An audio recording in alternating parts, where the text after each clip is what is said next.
네, 여러분 반갑습니다. 네, 우리 같이 또 인사하고 함께 시편 촬영하겠습니다. 인사하겠습니다.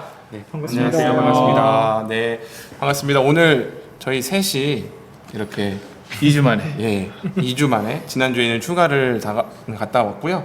이번 주는 또 담임 목사님이 안 계신 상태에서 네. 저희끼리 또 외롭게 방송을 찍으려고 합니다. 네, 특별히 담임 목사님 이제 한 주간 기도하신다고 하셔서 지금도 뭐 통화는 되지만 얼굴을 못 보고 있어서 되게 보고 싶은 그런 상황이고 시편을 찍을 때가 되니까 굉장히 빈자리가 크게 느껴지는. 네. 빨리 오셨으면 좋겠어요. 예, 빨리 왔으면 좋겠네요. 지금 뭐 이걸 못 과연 우리가 하겠어요. 할 수 있을까 막 이렇게 덜덜 떨면서 네. 이렇게 하고 있는데요. 오늘은 이제 시편 46편을 들어갈 차례입니다. 그래서 시편을 쭉 해오고 있고 이제 시편이 세 권으로 되어 있지 않습니까? 네. 예, 그래서 그 세 권 중에서 벌써 1권은 다 끝났고 2권이 지금 들어갔어요. 네네네. 그래서 지금 2권에서 벌써 46장을 46편을 저희가 이제 방송을 하려고 합니다. 오늘 이 46편에 대해서 지금 고라자손의 시가 계속 이어지고 있잖아요. 네네. 그래서 이 부분에 대해서 우리 전사님이 이 시편에 대한 이야기 간단하게 해주시고 구조 네네. 간단하게 좀 잡아주시면 좋을 것 같습니다. 알겠습니다. 오늘은 시편 46편인데 고라자손의 시가 이제 4개가 나왔어요. 근데 46에서 48은 찬양시입니다. 네네. 그래서 굉장히 찬양으로 많이 만들어지는 시편이고 오늘 네. 노래가 또 찬양으로 사랑받았던 그런 시편 중에 네, 하나예요. 네, 네. 여러분들도 익숙하실 겁니다. 제목을 보면 고라자손의 시 인도자를 따라 알라못에 맞춘 노래라고 네, 했는데 네. 알라못이라는 게 굉장히 생소한데 성경을 보니까 또 이런 얘기가 있더라고요. 이사야 7장 14절에 보면은 이런 말씀이에요. 보라 처녀가 잉태하였으니 아들을 낳으리니 그 이름을 여러분들 그 유명한 말씀에 여기서 처녀가가 이 원어로 알라모스라고 한 번 딱 나온다고 합니다. 그래서 한 번 나옵니까? 네, 알라못은 아마도 처녀. 그래서 처녀, 예, 젊은 여자, 결혼하기 전에 이성의 여성을 뜻하는 노래가 뜻이 아닐까라고 많은 학자들이 얘기를 하더라고요. 그래서 네네. 이 찬양은 아무래도 여인의 목소리에 여인 그 리드싱어로 한 찬가가 아닐까, 승리의 네, 노래가 네, 네. 아닐까라고 이렇게 얘기를 하더라고요. 그래서 이 노래를 보면은 11절까지 있어요. 근데 굉장히 구성도 좋고 짜임새도 좋습니다. 네. 왜냐하면 3절, 7절, 11절 마지막마다 셀라라고 해서 한 연을 끊는 막간. 예. 그렇죠. 연을 끊는 셀라가 나와 있어요. 그래서 첫 세 개로 나눠볼 수 있는데 1절에서 3절은 먼저 하나님은 우리의 피난처이시니 두려워하지 않겠다라고 두려워하지 않겠다. 예, 얘기를 하고 있습니다. 그래서 1절에 보면 어떤 힘든 상황이 있는데 하나님이 피난처시고 우리의 힘도 되십니다. 내가 이걸 알기 때문에 그러므로 우리는 두려워하지 않습니다라고 얘기를 합니다. 그러면서 이제 두 번째는 이 분위기가 이제 조금 반전되나요? 예, 변하면서 이 생명력과 어떤 기쁨 같은 걸 알 수 있어요. 그래서 첫 번째는 고통과 고난 이런 것들이 많이 나와 있다면 두 번째는 굉장히 어떤 기쁨이 흐르고 그래서 이제 시내라든가 물의 어떤 이미지들이 많이 나오거든요. 그러면서 여기에서도 보면은 하나님은 우리의 피난처시니 우리는 결코 흔들리지 않겠습니다. 흔들리지 않는다. 예, 흔들리지 않는다라고 할 수 있는데 특히나 7절이 이렇게 돼 있어요. 만군의 여호와께서 우리와 함께 하시니 야곱의 하나님은 우리의 피난처시다. 이게 반복이 돼요. 반복됐다는 것은 네. 이것의 주제라는 것을 알 수가 전주죠. 있거든요. 네, 예. 네. 그래서 피난처시기 때문에 흔들림이 없는 안전한 성입니다라고 고백하고 마지막 8절에서 11절까지는 하나님은 우리의 피난처이시니 그는 곧 전쟁을 끝내시고 평화의 왕이십니다라고 고백을 하고 있습니다. 네네네. 그래서 세상의 많은 전쟁들, 분투들, 우리들의 일상의 어떤 영적 전투라든가 삶의 어떤 여러 가지 일상의 전투 그 모든 상황들을 하나님께서 전쟁은 그에게 속해 있는 것이니까 모든 것을 끝내주시고 그리고 그가 종국에는 평화의 왕으로 이렇게 오실 것이다라고 찬양을 하고 있는 이렇게 시편이라고 할 수가 있겠습니다. 좋습니다. 지금 세 단락으로 네네. 이렇게 나누어지고 혼돈과 두려움 가운데 하나님은 우리의 피난처고 두려워하지 않겠습니다. 네, 이 맞습니다. 고백. 근데 조금 생명력과 기쁨의 분위기로 전환되면서 야곱의 하나님은 우리의 피난처시기에 결코 우리는 흔들리지 않습니다. 네. 뭐 성이 중간에 흔들리지 아니할 것이라 이런 구절이 있는 거 보니까요. 네네네.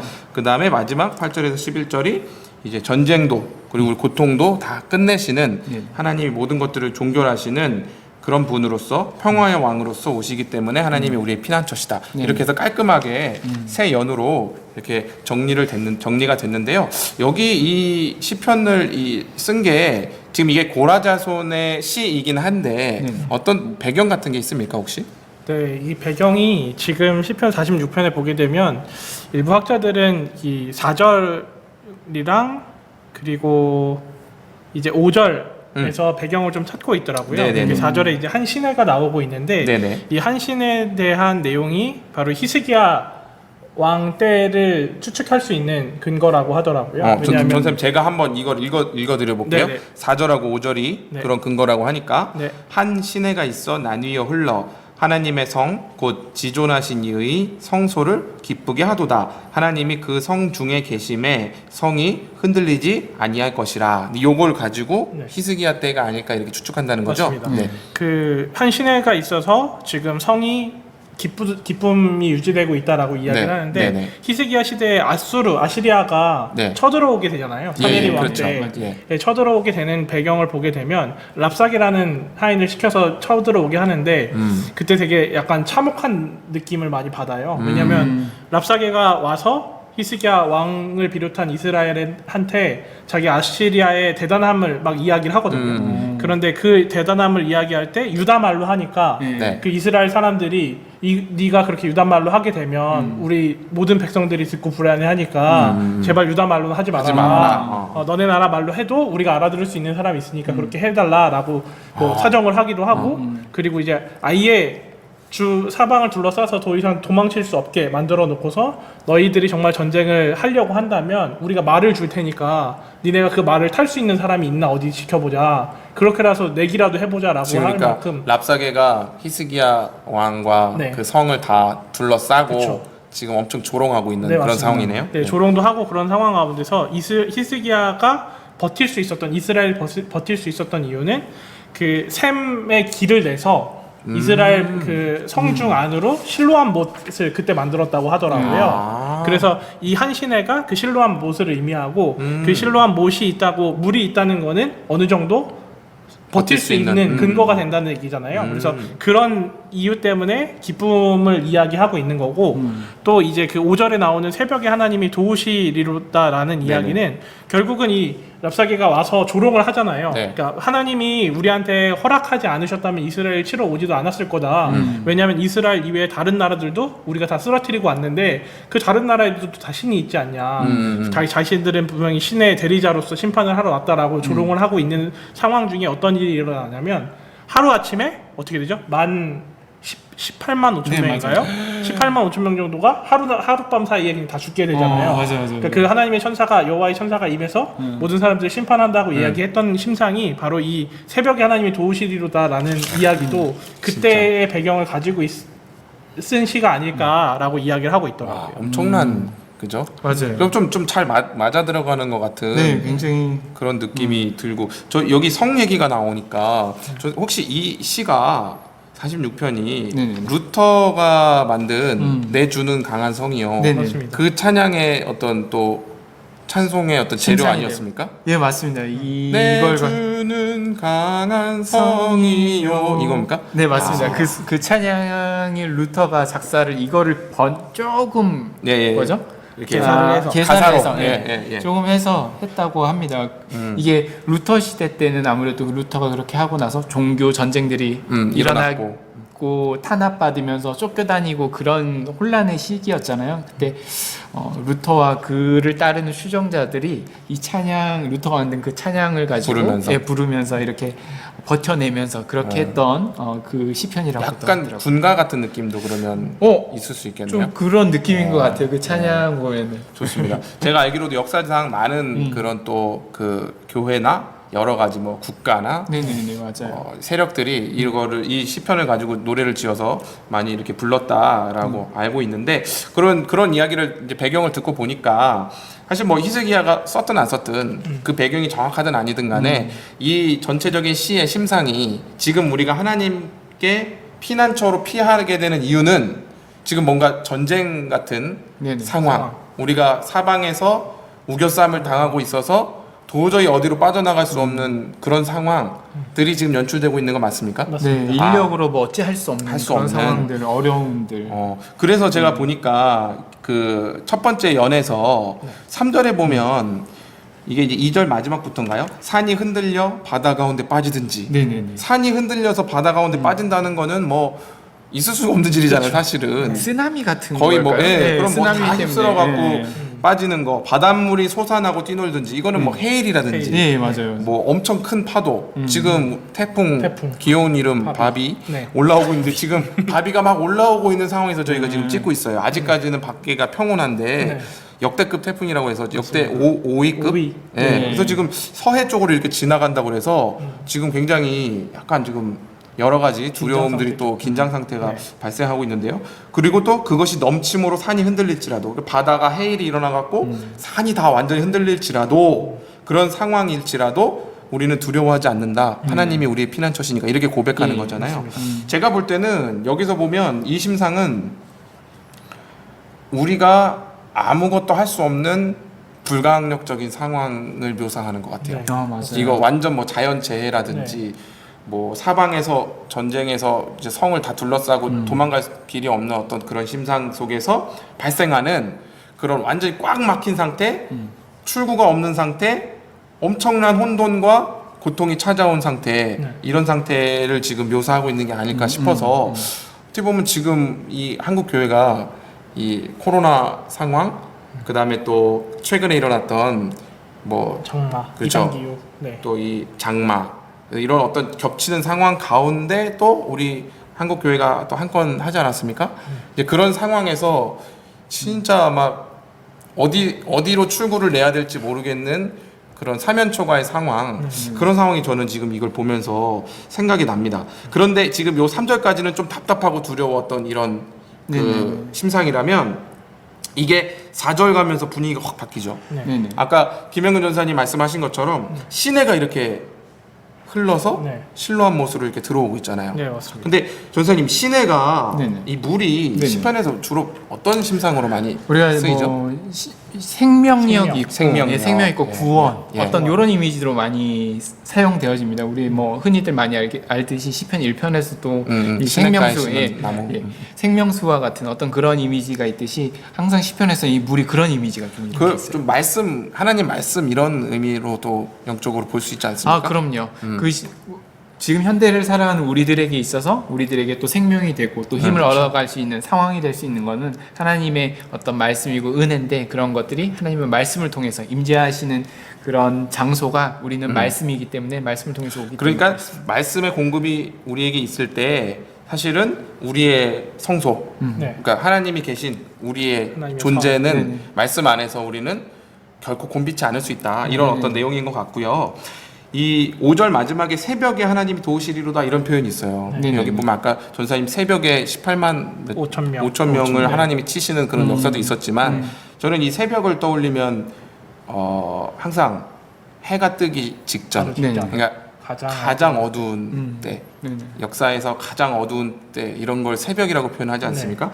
그때 하나님 도우신다라는 표현을 보면 정말로 꽉 막히고 칠흑 같은 어둠의 상황에서도 하나님은 피할 길을 내시고 우리 가운데 시내를 내셔서 우리로 하여금 완전히 넘어지거나 죽지 않도록 하시는 그런 하나님이라는 면에서 이 새벽에 하나님 도우시리라라는 이 말씀이 좀 우리가 지금 맞이하고 있는 상황에서 조금 해가를 주는 것 같은 저는 느낌이 들고요.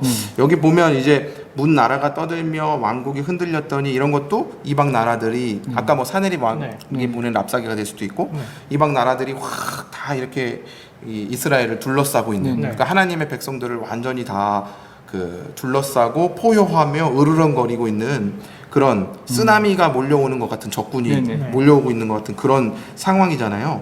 이거 보면 좀 저는 어떠세요? 4절에서 이제 6절까지 이렇게 공부를 하고 여러 번 읽으면서 예. 갑자기 그런 이미지가 생각이 나더라고요. 제가 반지의 제왕 여러분 보셨습니까? 아. 이거 굉장히 좋아해서 네네네. 여러 번 봤거든요. 네네네. 거기 2편에 보면은 두 개의 성에 보면은 그 반지의 제왕 중에서 역대급 전쟁 씬이 나와요. 네네네. 그러면서 그 악의 세력들의 연합군과 선의 세력들이 연합해서 함께 싸우는 장면이 네, 나오거든요. 예, 예. 그래서 처음에는 그 선의 세력들이 지키기 위해서 준비도 잘 돼 있고 성문 앞에서 딱 딱 대치를 네, 하고 네. 드디어 전쟁이 벌어지게 됩니다. 그래서 처음에 뭐 거기에 나온 반지의 제왕에 나오는 여러 영웅들의 어떤 그 활약상도 나오는데 결국은 이 성문들이 다 조금씩 부서지게 돼 있어요. 첫 번째 성문 부서지고 그 안으로 또 밀려 들어오고 그리고 두 번째 성벽도 무너지고 그래서 급기야는 성까지도 이렇게 오르고 성문은 문이란 문은 다 파괴돼 가지고 뚫려 가지고 정말 노도와 같이 네, 예, 네. 물밀듯이 올라와서 이 성이 위에 있으니까 이 모든 공간들을 다 적군으로 이렇게 에워쌉니다. 그래서 마지막 이제 왕이 있는 그 접견실에 거의 이렇게 굳이 널찍한 예, 뭐 그죠? 불과 한 20명밖에 안 남은 거예요. 몇 수만 명의 군사가 있었는데 그 몇 명 수십 명의 다 밀렸네. 그 사람이 있었을 때 다 그 마지막 성 그 문 앞에서 있는 사람들이 문을 막으면서 쿵쿵거리고 깰라고 쿵쿵거릴 때 걔네들이 딱 그러죠. 우리 어떻게 하냐 이제는 우리 졌다. 정말 그럴 때 그때 그 누구죠? 그 기사 이름 아라곤? 아라곤. 네. 아라곤이 기억이 나네요. 그쵸 나죠. 말에 딱 올라타면서 어떻게 하냐면 우리 여기서 이렇게 있느니 우리 이 믿고 한번 나가서 나가보자. 나가서 한번 싸워보자. 딱 이렇게 싸워서 말도 안 되는 나갑니다. 말도 안 상황이죠, 되는. 사실. 근데 말을 타고 이렇게 싸워서 나가요. 그러니까 거기 제일 위에서 한 수십 기, 한 20기 정도가 말을 타고 쭉 성으로 이렇게 내려와. 내려오면 뭐 합니까? 여전히 온 그 모든 성과 주변에는 다 점령돼 점령돼 있어요. 있는데 일단 나가긴 나가는데 그럴 때 이제 딱 보니까 성 딱 나가니까 또 어떤 일이 일어나니까 저쪽 위에서 누가 제가 제일 좋아하는 장면. 아라곤 하고 아라곤 말로 흰 말 타고 쫙 맞아요. 하면서 간달프가 간달프가 딱 뒤에 나와요. 햇빛이 쫙 네, 쫙 비치면서 비치는데 딱 보니까 간달프 왔다고 딱 보니까 왜 나갔냐고 하니까 간달프가 떠나기 전에 딱 그래요. 해가 뜨는 며칠날 해가 뜨는 바로 뜨는 그 새벽에 내가 동맹군과 새벽에. 함께 딱 갈 것이다 한데 딱 간달프 옆에 간달프의 동맹군들이 엄청나게 와가지고 다 쓸어버리잖아요. 쓸어버리잖아요. 노도와 그죠. 같이. 이거 저는 저기 그 심상이 딱 떠오르더라고요. 이게. 이거 가지고 반지의 제왕 쓴 것 같은데? 약간 그 부분을? 아니 왜냐하면 톨킨이 네. 이게 반지의 제왕도 또 맞아요. C.S. 루이스도 마찬가지고 그쵸. 나니아 연대기도 그렇지만 반지의 제왕도 이 모든 그 기독교적 구성과 사상이 들어가 그 있어요. 안에 들어있는 네, 스토리나 맞아요. 이런 내용들 그다음에 뭐 선과 대사 악의, 이런 것들이 성경이나 성경의 세계관을 많이 인용하잖아요. 네네 맞아요. 그래갖고 제가 이 얘기를 들으니까 소름이 돋네. 이게 새벽에 그러네요. 맞아요. 새벽에 하나님이 해가 탁 떠오르면서 기나긴 밤 동안 다 했다. 근데 딱 보니까 한 그 영화에서도 30분에서 40분간 계속 밀리는 것밖에 안 맞아요, 나오는데 맞아요. 사건 해결되는 거는 불과 2, 3분. 그 이미지가 나서 그때 막 울었잖아요. 저는 그거 보면서 그 쓸고 아. 쫙 내려오는데 너무 막 그게 막 감동적이고 저는 그거 보고 제 인생에 저런 날이 왔으면 좋겠다. 올까? 죽으면 왔으면 죽으면 그 정도의 위기도 몰리셔야 돼요. 그렇습니까? 그런 생각이 듭니다. 그런 이미지가 아닐까. 좋습니다. 예. 네, 그래서 4절에서 7절은 좀 그런 이미지. 하나님이 역전하시고 네. 하나님이 끝까지 우리를 포기하지 않으시며 시내를 내셔서 공급하시고. 그러니까 우리가 믿음의 여정 가운데서도 결국은 저는 아까 그 간달프의 약속을 떠올리면서 뭐가 생각나냐면 사실 우리는 이런 어떤 산이 흔들리고 바닷물이 솟아나고 이 천지개벽이 일어나고 눈앞에 보이는 상황들이 이게 우리가 사방에 우겨쌈을 당할 때는 사실 믿음이고 뭐고 안 보이거든요. 그렇죠. 근데 그런 상황에서 우리가 뭔가 따뜻한 은혜의 느낌 그리고 우리가 뭔가 하나님이 나와 함께 하신다라는 감각을 가지기는 어려워요. 맞아요. 사실 그때 우리가 딱 붙들어야 되는 건 뭐냐면 언약이에요, 언약. 하나님이 우리에게 하신 약속. 맞습니다. 우리를 의롭다 하시고, 우리를 승리케 하시고, 이 어떤 여정이나 어떤 고난 가운데서 우리 인생을 반드시 마지막에 주님 품에 안으신다는 그 약속 때문에 우리는 모든 순간 가운데서도 마지막까지 우리 믿음을 저버리지 않을 수 있는 게 아닌가 싶습니다. 목사님 말 들으니까 이 7절의 고백이 굉장히 귀한 것 같아요. 네네. 그렇게 어려운 상황에 하나님께서 우리와 함께 계시니 하나님은 우리의 피난처시다 라고 하고 그 안에 숨는 그 시편 기자의 모습이 여기서 굉장히 보면 이게 또 우리랑 이게 맥이 맞는 게 1절에 3절에서는 그런 얘기가 없었는데 여기 7절에서는 야곱의 하나님 하잖아요. 맞습니다. 이스라엘의 하나님을 얘기하는 게 뭡니까?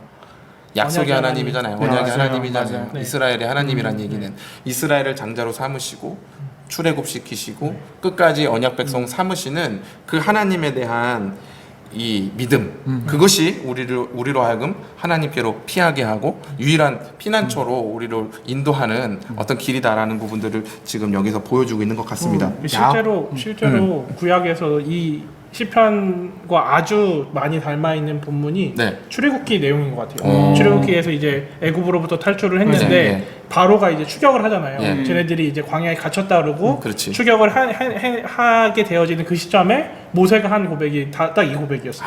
너희는 가만히 있어서 맞아. 하나님이 앞으로 이제 일하실 거를 보게 이걸 되구나. 이용합니까 모세가?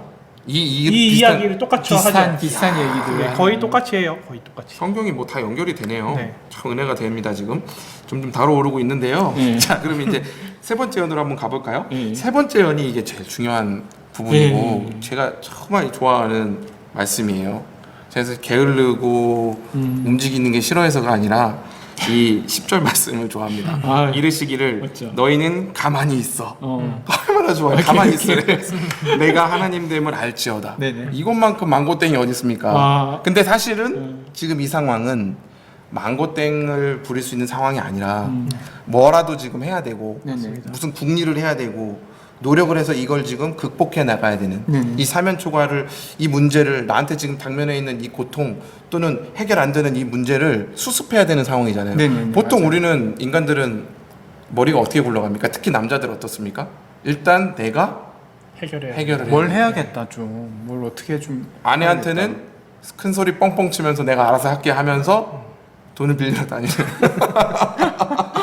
돈 빌리러 다니실까요 지금? 아니 저 지금 그런 정도 상황은 아니고 뭐 그런 게 이제 남자들의 어떤 큰 소리 왜냐면 내가 해결하겠어 그러니까요. 이런 게 이제 맞아요. 어떻게 보면 우리 인생은 내가 해결하겠어 내가 수습하겠어 내가 끌고 가겠어라는 그 교만을 하나님 다루시고 꺾으셔서 네 앞에는 나밖에 없다 우리에겐 주님밖에 없다 이거 깨닫게 하시는 과정인 것 같고 그런 여정인 것 같다는 생각이 이게 듭니다. 가만히 있어가 이제 예. 한글 성경 번역은 그냥 가만히 있는 거 하면 왠지 아까도 말했지만 게으른 거 같고 아무것도 안 하는 거 같고 그런 거 사실 그런 의미는 아니고요. 영어로 보면 cease striving이라고 그러니까 스트라이빙 예 중지하다 버리다 그러니까 분투하고 어떤 싸우는 거 투쟁하는 걸 그만둬라. 그만두고 네, 버려라. 그만둬라. 중지하라. 그러니까 인간의 노력이나 내 어떤 열심과 노력, 그러니까 인간이 치열한 전쟁과 같은 삶을 살지 않습니까? 네.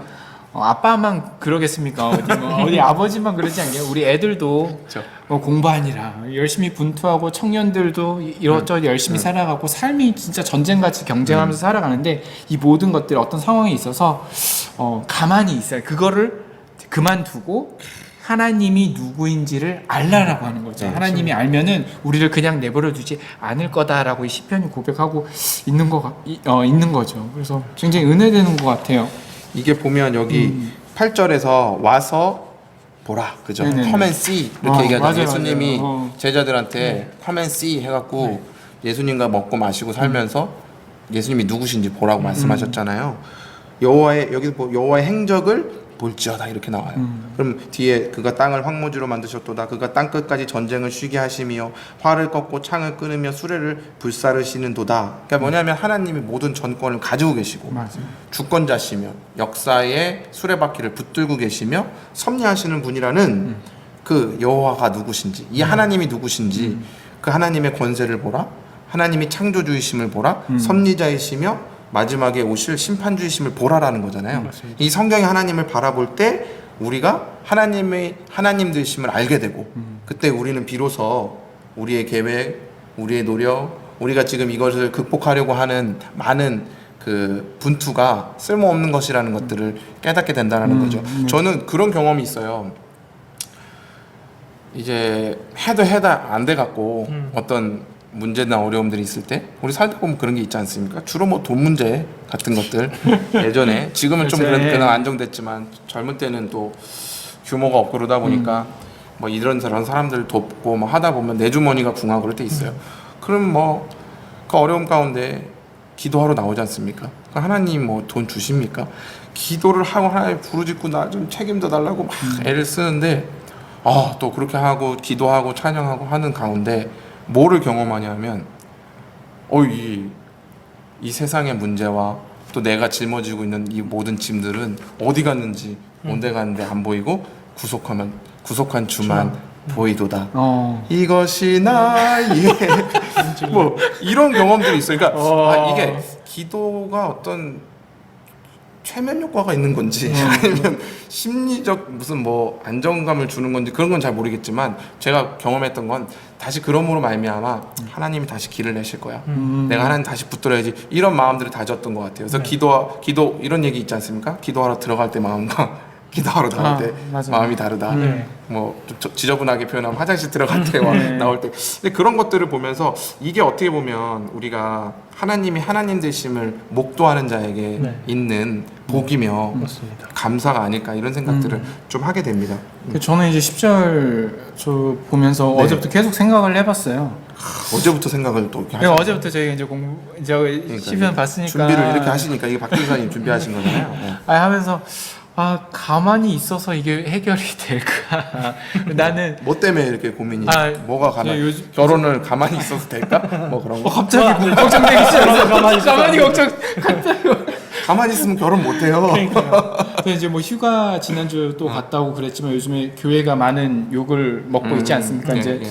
저희 목사님, 담임 목사님도 그렇고 목사님도 그렇고 여러 가지 이제 저희 사역자들끼리도 얘기를 하고 또 입장도 얘기도 하고 그러는데 현실은 여전히 이제 저희들은 굉장히 사회에서 지탄받고 있고 비난받고 있고 하고 있는데 그럼 무엇을 할 수 있을까? 그래서 야 우리 뭐 해보자 대책도 뭐 세우 뭐 없어요. 답이 없고 제 집에 가서도 너무 답답하기만 하더라고요. 부모님한테도 얘기하는데 제가 아니라고 하면 뭐합니까? 여러분들 보시는 분들이 뭐 세상 사람들에게 아니라고 하는 게 과연 답이 될 수 있을까? 이제 세상은 교회를 구별해서 보지 않죠. 네, 싸잡아서 그럼요. 보죠. 중학생한테도 어제 들었잖아요.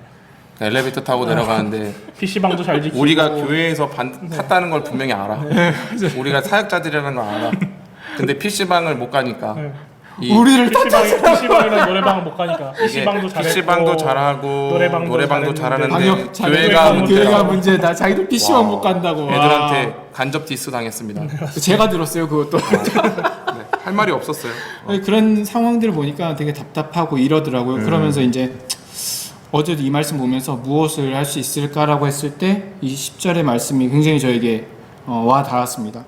가만히 있어. 네가 그렇게 할 필요 없다라는 거죠. 너희는 정말 가만히 있고 때로는 어떤 상황에 있어서 때로는 뭘 해야 되겠지만 빨리 우리가 대책을 세우겠지만 때로는 우리가 이런 상황에 가만히 있어서 하나님됨을 하나님이 과연 누구이신지를 깨닫고 하나님께 조용히 나가 기도하고 하나님께서 주셨던 이전의 은혜들을 생각을 하면 그 믿음 가지고 내가 오늘을 이 괴로워하는 삶 가운데에서 어찌해야 할 바를 모르는 이 상황 가운데에서 안식을 얻고 하나님께서 또 해 주실 것이라는 분명한 확신을 가지고 살아갈 수 있지 않을까라는 생각을 했어요. 그래서 인생에서 보면은 움직일 때가 있고 움직이지 않을 때가 있는 것 같아요. 그래서 깊은 늪에 빠졌을 때 우리가 움직이면 살려고 발버둥 치면은 더 빠지고 거미줄에 이제 벌레들이 딱 걸렸을 때 걔네들이 살려고 아둥바둥하면 걸미줄이 더 칭칭 엉키는 것처럼 아마 이 시대가 우리 기독교인들이 뭔가를 하려고 발버둥 치면 칠수록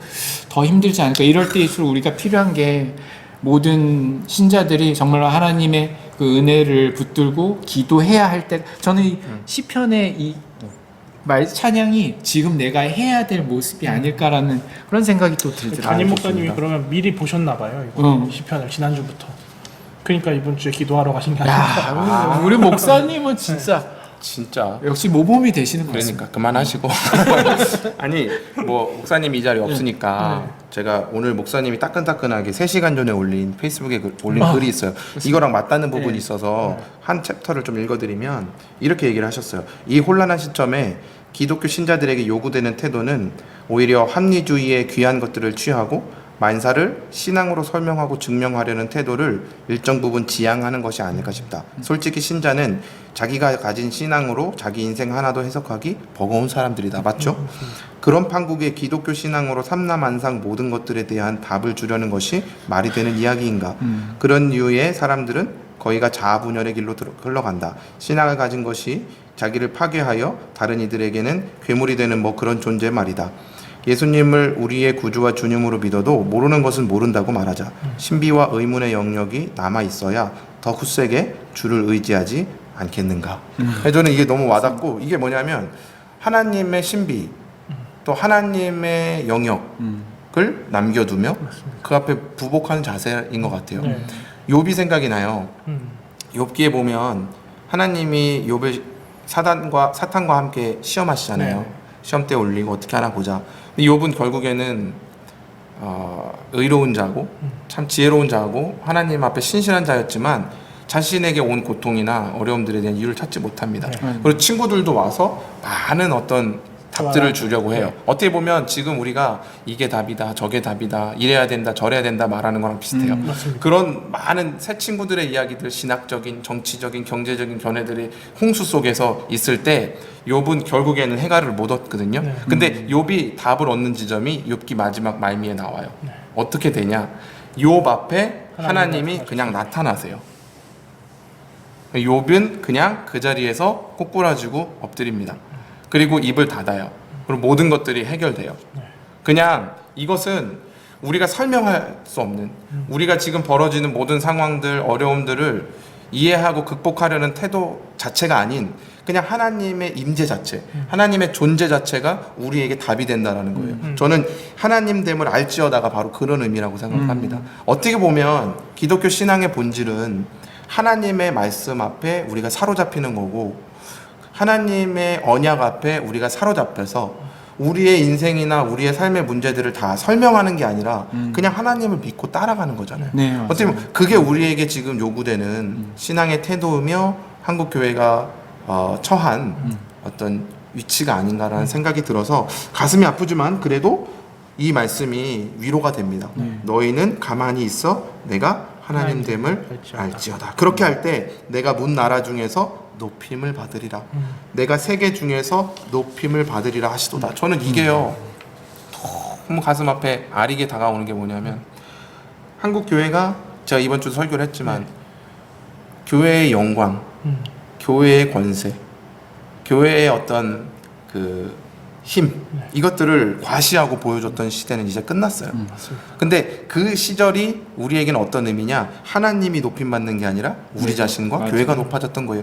근데 우리가 가만히 있고 하나님됨을 알 때 하나님이 높임을 받으시고 하나님이 영광을 받으신다는 사실이 참 놀랍습니다. 맞습니다. 우리는 비천한 존재가 되고 부족하고 쓰레기 같은 존재가 될지라도, 우리는 이 현실에서 지지지궁상일지라도 우리가 그 와중에도 하나님을 보는 그 하나님을 바라보는 관점과 하나님 그 영광 돌리고 하나님 사랑하는 이 믿음의 태도를 견지하고 있을 때 세상 사람들은 문나라 중에서 주님을 높이게 되는 역사가 나타나리라고 저는 믿습니다. 그래서 또 만군의 여호와께서 우리와 함께 하시니 야곱의 하나님은 우리의 피난처시리로다 하고 11절을 마치고 있는 것 같아요. 맞습니다. 네.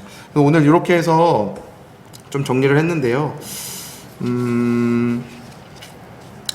우리 행신 성도님들 그리고 우리 또 방송 보시는 모든 분들 이 말씀을 다시 한번 쭉 묵상하시면서 하나님께 피하시고, 욥이 하나님의 임재 앞에서 모든 것들을 해결함 받았던 것처럼 하나님의 임재 가운데 들어가는 깊은 기도의 시간, 또 그런 골방들을 회복하는 그런 시간이 좋잖아요. 대면 예배도 못하는 그죠? 함께 모이지도 못하는 이런 시점이기 때문에 그렇게 할 수 있는 그런 신앙의 회복이 우리 가운데 있기를 바랍니다. 우리 마칠 때 여러분 이거 하면서 계속 생각났던 찬양 있으시죠? 네, 맞습니다. 우리 네, 또 그럼요. 시청자들도 네. 생각이 나셨을 텐데 오늘날의 우리들의 네, 찬양. 찬양이죠. 네. 요거 이제 우리는 어떻게 찬양하는지 한번 그 찬양 하나님은 우리의 피난처가 되시면 이거 한번 또 생 목소리로 한번 찬양하고 무반주로 마치도록 하겠습니다. 시작. 하나님은 우리의 피난처가 되시며 환난 중에 우리의 힘과 도움이시라. 셋넷. 너희는 가만히 있어 주가 하나님 됨알지어다. 열방과 세계 가운데 주가 높임을 받으리라. 방송 마치겠습니다. 감사합니다. 감사합니다.